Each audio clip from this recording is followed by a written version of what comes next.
Bapak, Ibu, saudara-saudara, dan anak-anakku yang terkasih di dalam Tuhan, kita bertemu kembali dalam ibadah pada hari ini. Kita bersama-sama merasakan dan menghayati kasih Tuhan dalam persekutuan bersama dengan keluarga dalam ibadah keluarga pada saat ini. Kita akan bersama-sama, saudara-saudara, mendengarkan firman Tuhan. Karena itu mari kita bersama-sama menyiapkan hati kita berdoa lebih dulu. Mari kita berdoa. Tuhan, terima kasih untuk hari ini, untuk berkat yang Tuhan berikan kepada kami. Mensyukuri berkat pemberian Tuhan hari ini membawa kami untuk sujud, bersimpuh di hadapan Tuhan, untuk mendengarkan sabda pengajaran-Mu. Berbicaralah kepada kami, nyatakanlah kehendak-Mu dalam diri kami, dan pakailah hamba-Mu ini sebagai sarana kemuliaan-Mu. Amin. Bapak, Ibu, saudara-saudara yang terkasih di dalam Tuhan, bacaan kita hari ini terambil dari kitab Injil Markus pasal yang keempat. Mari kita perhatikan ayat 26 sampai 29 yang demikian firman Tuhan. Lalu kata Yesus, "Beginilah hal kerajaan Allah itu, seumpama orang yang menaburkan benih di tanah.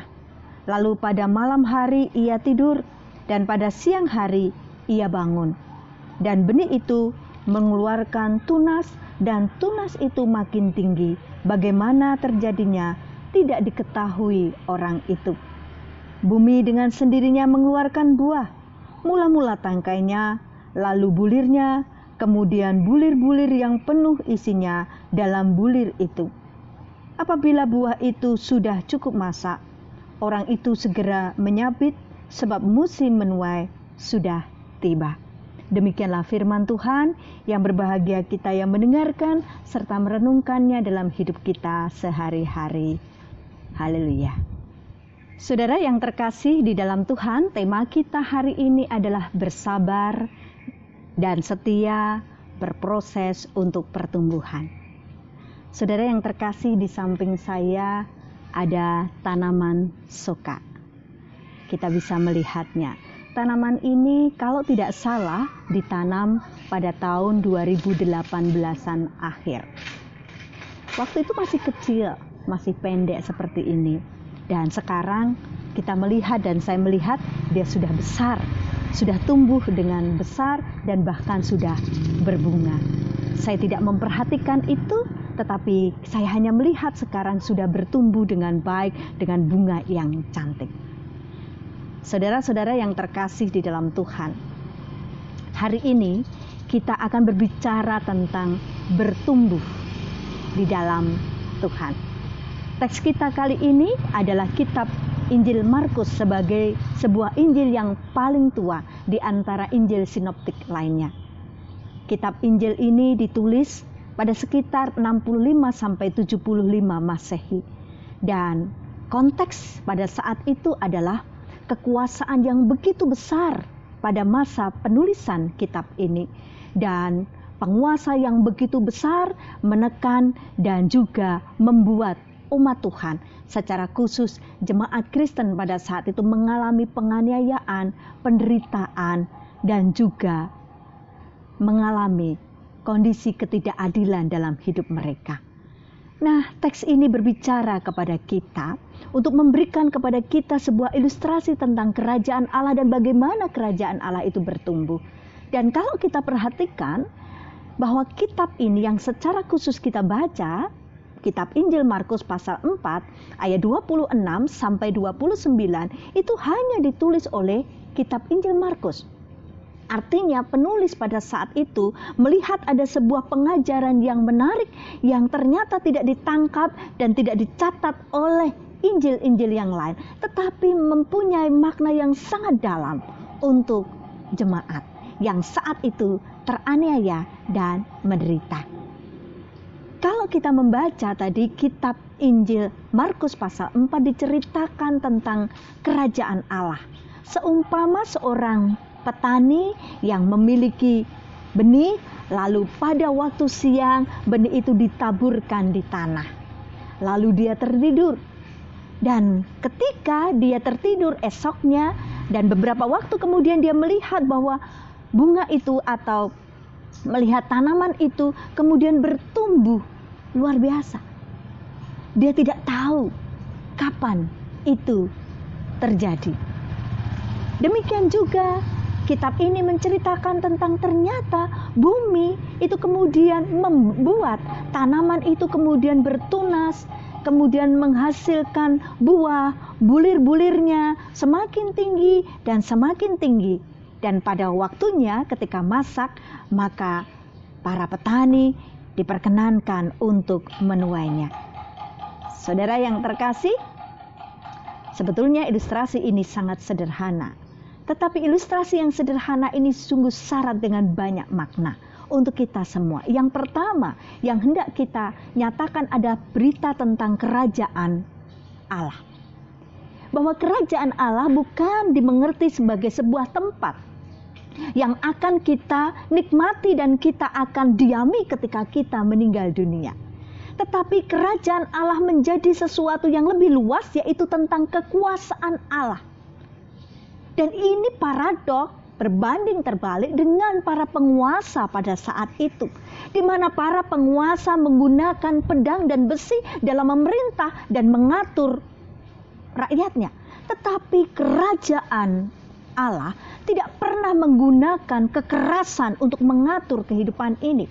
Tetapi kerajaan Allah adalah kekuasaan yang dipakai oleh Allah di dalam cinta kasih, pengampunan, keadilan, dan perdamaian. Kerajaan Allah adalah keadaan di mana Allah akan menggunakan kekuasaannya untuk menciptakan di dalam diri manusia dan alam sekitar ini adalah kehidupan yang damai dan sejahtera. Itu yang pertama. Yang kedua adalah bahwa ternyata di sini ada sebuah masa atau waktu yang dibicarakan secara spesifik, yang kemudian dikatakan bahwa petani menabur pada waktu siang dan kemudian pada malam hari dia tertidur. Tetapi anehnya bahwa ketika itu bulir bisa bertumbuh. Ketika dia tertidur, ketika dia membaringkan tubuhnya, tanaman itu bertumbuh. Apa yang mau dikatakan? Bagaimana dia bisa tumbuh? Itu berarti ada yang bekerja, baik itu pagi, siang, ataupun malam. Dan disinilah firman Tuhan mau katakan kepada kita, petani bisa tertidur karena lelah, manusia bisa tertidur karena lelah, tetapi tidak untuk Allah. Allah tidak pernah tertidur. Dia terus bekerja, Pagi hari dia bekerja bersama dengan manusia, dan malam hari ketika manusia tertidur, Allah tetap bekerja. Gusti ora sare. Artinya tidak ada yang luput dari pandangan dia. Tidak ada yang keteriwal menurut pandangan dia. Tidak ada yang di luar kontrol. Kalau kita memandang hal itu, Allah memperhatikan, Allah melihat secara detail apa yang terjadi dalam kehidupan manusia dan alam semesta ini, mulai dari matahari terbit sampai kemudian terbit kembali. Yang kedua, maka menunjukkan kepada kita bahwa Allah terus bekerja dalam kehidupan kita. Allah tidak terbatas oleh waktu. Meskipun waktu berganti, tetapi Allah tidak pernah berhenti untuk bekerja. Dia terus berkarya untuk pembaharuan dan untuk pertumbuhan kehidupan ini.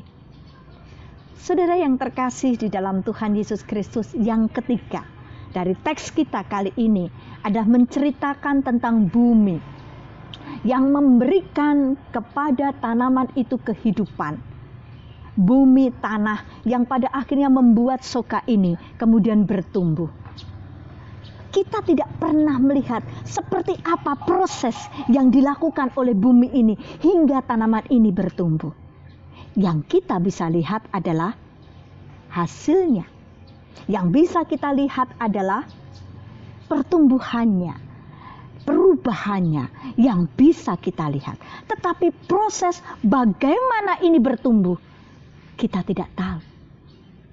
Demikian juga yang kita mengerti tentang karya Allah. Kita tidak tahu bagaimana Allah memproses hidup kita. Kita tidak pernah tahu bagaimana Allah mengolah hidup kita. Bagaimana Allah bekerja dalam kehidupan kita. Kita tidak pernah tahu bagaimana Allah kemudian meramu segala sesuatu yang terjadi dalam hidup kita. Kita nggak pernah tahu. Tapi satu hal yang kita tahu, kita melihat pertumbuhan demi pertumbuhannya. Kita melihat perubahan demi perubahannya. Menunjukkan kepada kita bahwa karya Allah sungguh luar biasa. Tidak ada intervensi manusia.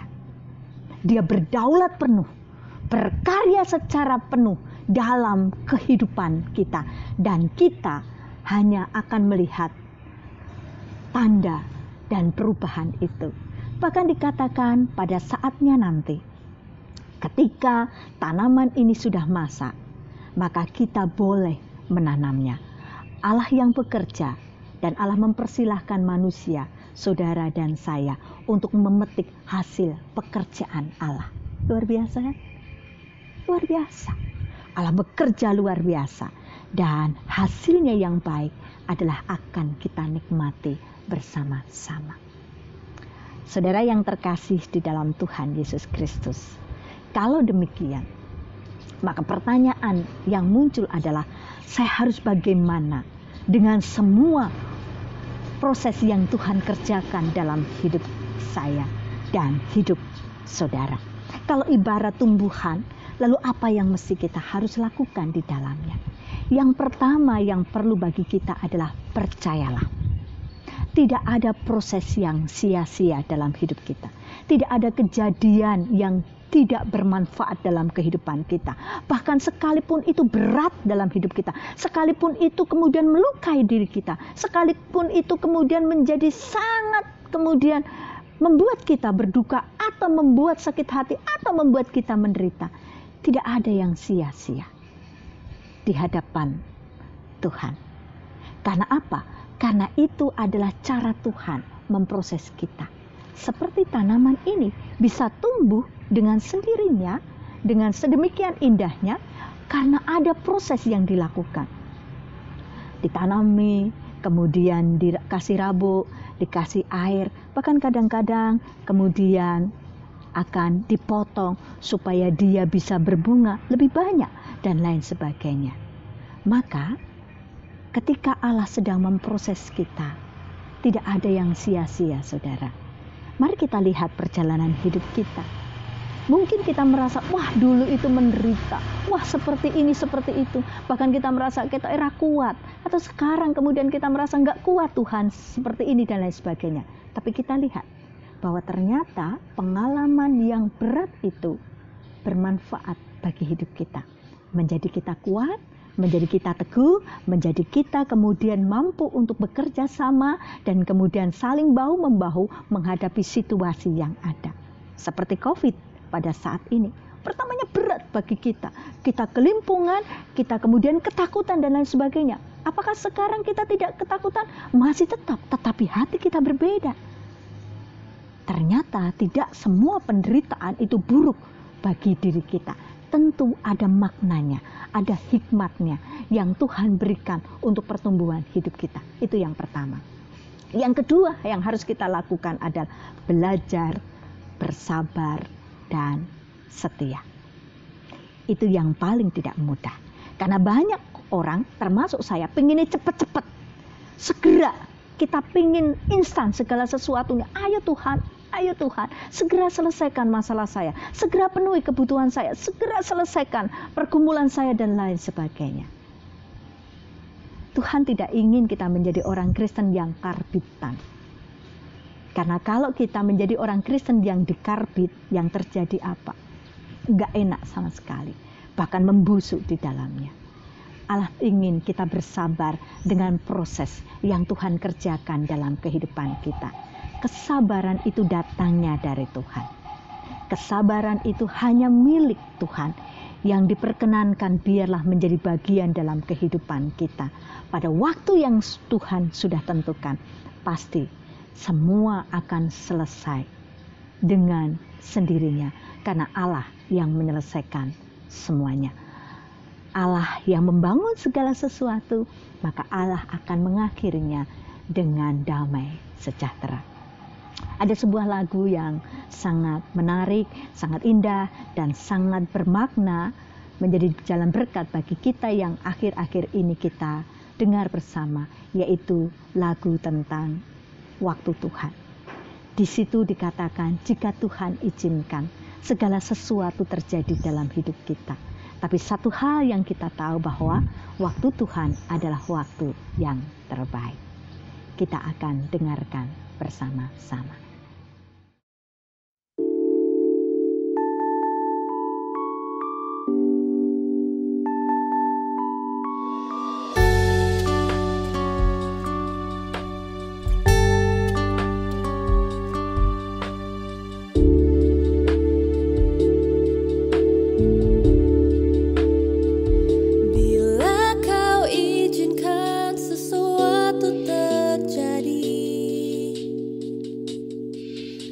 Percaya semua untuk kebaikanku. Bila nanti telah tiba waktumu, ku percaya kuasa-Mu memulihkan hidupku. Waktu Tuhan pasti yang terbaik, walau kadang tak mudah dimengerti. Lewati cobaan, ku tetap percaya waktu Tuhan pasti yang terbaik.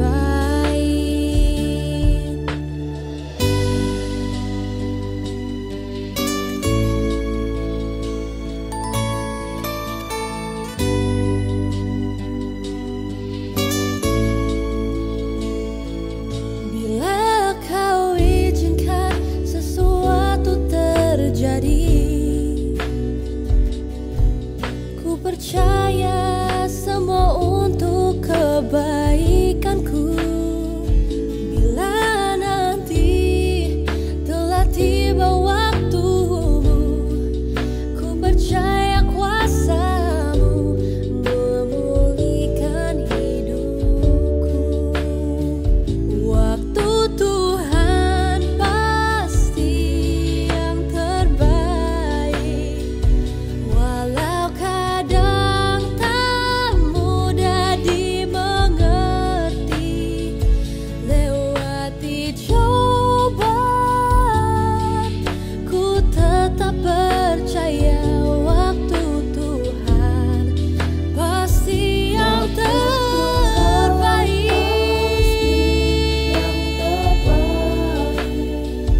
Walau kadang tak mudah dimengerti. Lewati cobaan, ku tetap percaya waktu Tuhan pasti yang terbaik. Lewati cobaan, ku tetap percaya waktu Tuhan pasti yang terbaik.